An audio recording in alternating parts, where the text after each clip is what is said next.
Last week, you watched us tackle the crazy East River currents like Hell's Gate and sail past incredible sights like the Statue of Liberty. We even had the time to take you for a quick peek of Liberty State Park in the fall as we looked for engine parts and, more importantly, new wet weather boots and hot water bottles to survive the cold.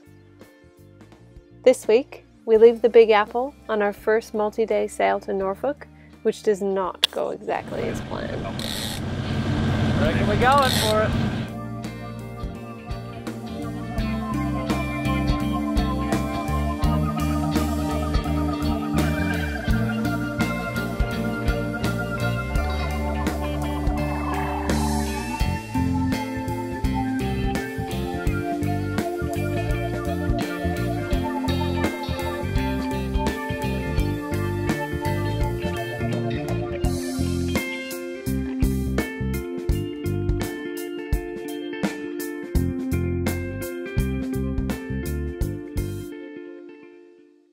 You may be wondering why we are not in Norfolk, despite our ambitious plans to leave New York City for our first multi-day sail of almost 300 nautical miles. Well, let me walk you through the story. In planning our trip to Norfolk, we downloaded the weather on our Predict Wind Offshore app, and using the weather routing feature, it appeared that we had a 4 or 5 day window before an ugly-looking blow came through. But it was a miserable fall on the North Atlantic, and this might possibly be the best weather window that we would find. Leaving New York in the early afternoon, the conditions were what we expected based on the forecast. We sailed with 2 reefs in the mainsail and a partially furled jib for the entire first night.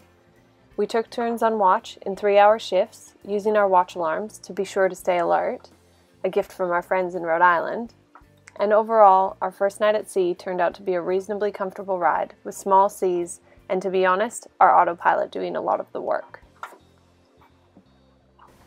This morning, when the sun came up, it was clearly the start of a beautiful day, and it only got better as we were sailing. So in the late morning, early afternoon, we decided to take the drone out for a flight. We had full sails up, we were making 6 knots, and we had never launched it off the moving sailboat before. So I held it out, and John is in charge of piloting the drone. And he got some beautiful footage of the boat with the wide open Atlantic.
When we took the drone in, everything went smoothly, don't worry.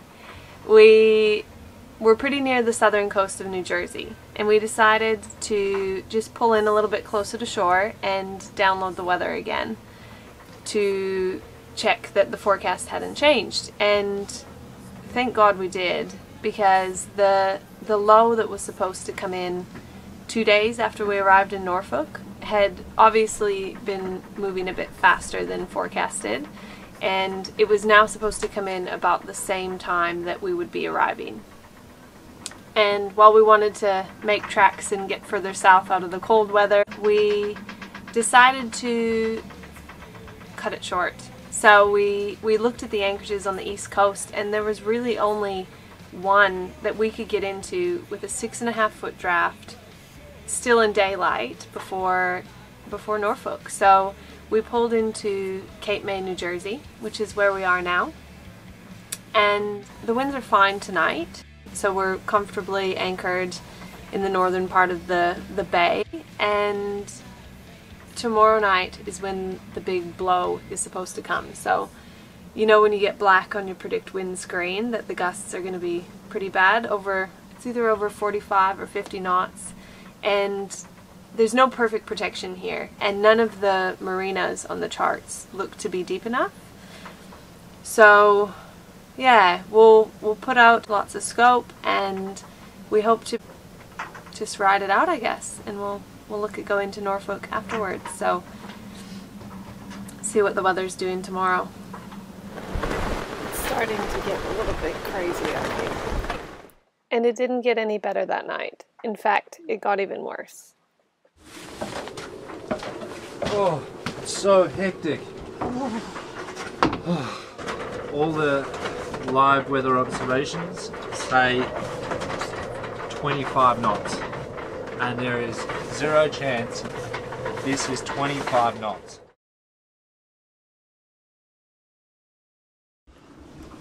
Wow. It's nights like this. Question buying a boat. About an hour ago, we began a very slow process of dragging anchor. And anyway, so we tried and dumped more line and tried to get it to grab, and we just couldn't get it to grab.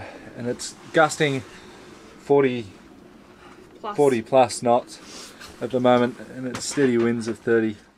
And we had to leave, so we radioed Coast Guard, and a local actually heard us and said there's a marina you can go to just down the other end of Cape May. So we came into South Jersey Shore Marina, and as we were trying to leave, we couldn't actually even get the anchor up. It was so windy, and the gusts would just blow the bow away either side. So we ended up snapping the bow roller off, and that was the decision to then leave the anchor.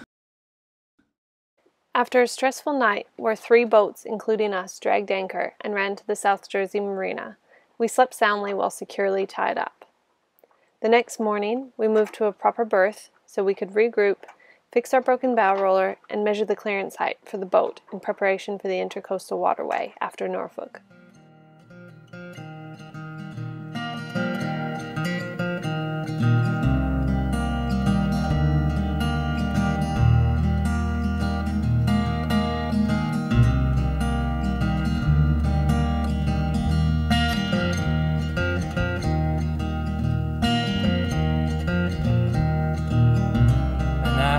See your face, the mirrors are blacked out dance hall, your hair shine bright like the sun.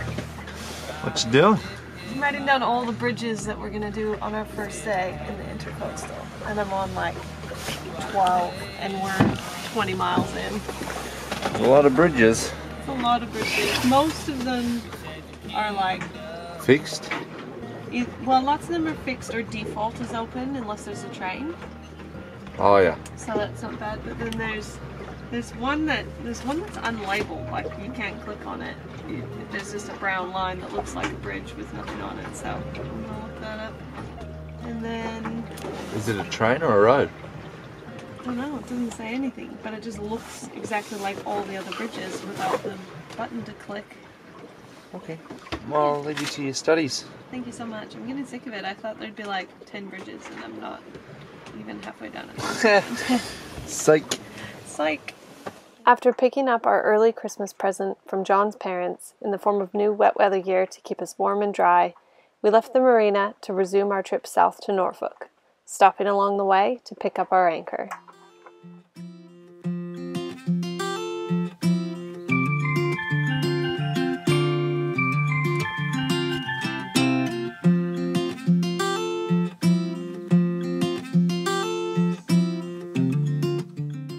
Finally, next week, we make our first uneventful sail, finishing our trip to Norfolk, Virginia. And we get a few relaxing days motoring through the Intercoastal Waterway.